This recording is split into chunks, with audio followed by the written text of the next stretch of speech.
I'm Faye Watt, and let's queer up politics. Abigail Spanberger's historic win delivers a rebuke to anti-trans politics in Virginia. In a landmark victory for equality and pragmatic leadership, Democrat Abigail Spanberger has been elected Virginia's 75th governor and its first woman.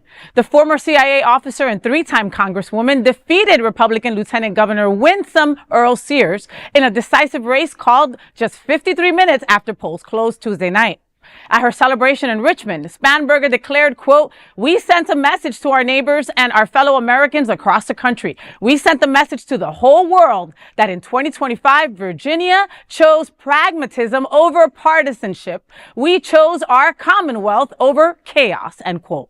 Earle-Sears, whose campaign centered on anti-transgender attacks, including a misleading they-them ad, failed to connect with voters as they are more concerned about the economy and education. LGBTQ plus advocates condemned the rhetoric as dangerous and divisive. After the election results, Human Rights Campaign President Kelley said, quote, "Tonight, Virginia chose progress and inclusion for all," end quote.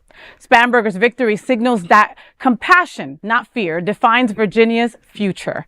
And I, for one, could not be happier. You know, Virginia said, "Bye, Felicia," to hate and hello to history. Spanberger's win shows voters are so over politicians who punch down just to get the attention that they so want. Maybe they weren't hugged enough as a child or something like that, you know, but it turns out that compassion and competence are actually sexy now. Who knew? So go, Miss Spanberger, all right? Because you are up there representing every woman, every queer woman, right? Every person with some common sense. How about that? Yeah. You know? Go Virginia, first female governor. Love that. Yeah. Right? We need more women leadership in the world. So.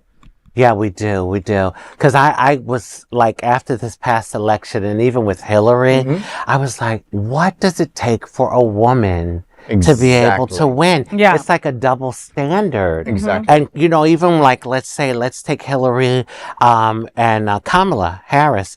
The qualifications they had, if a man had it, it would have automatically been, they're fully qualified. Exactly. But I heard during the election, I don't know if she's ready. I don't know if she's qualified. And I'm like, no one's been more ready. How more qualified? Hello, exactly. So, she ran a you know, state. and it's hard for us women to see women that do the opposite. You know what I mean? That go against their own women, right? Yes. Because Spanberger was going against Win, and she is a BIPOC woman, right? Yeah. Saying that she didn't believe in gay marriage, didn't believe that discrimination in the workplace to a person was actually discrimination. Right. You know? So there were a lot of factors that made her for Virginians that wanted to really choose compassion over what they've had this rhetoric over and over, you know? Just because you're go black, Virginia. Yeah, just because you're black or brown doesn't mean your content of character We've had these wins, you know, through the election on Tuesday, but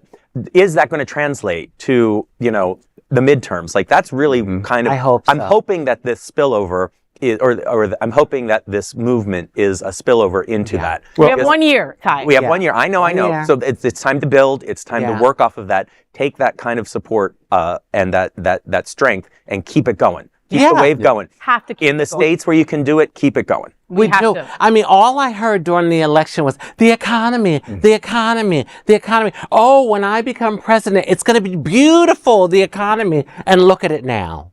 Everybody's broke. Exactly. Trying to figure out how to pay the bills. Exactly. How Thanksgiving is going to look this year. It's going to look a lot different for a lot of families because of this. So was it really the economy? Or was it an excuse?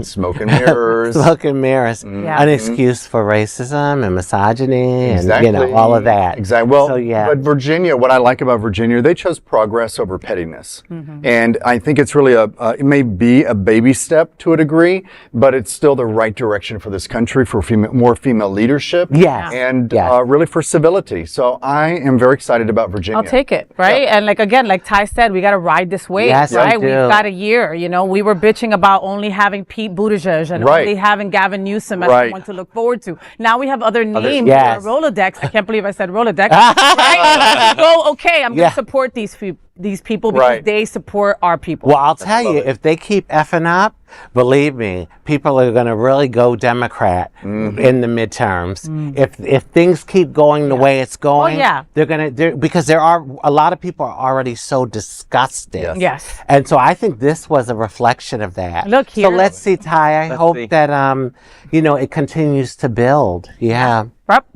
Well, there is no other queer nonprofit media platform like this in the entire world. Support our LGBTQ stories by sharing them and subscribing to Queer News Tonight.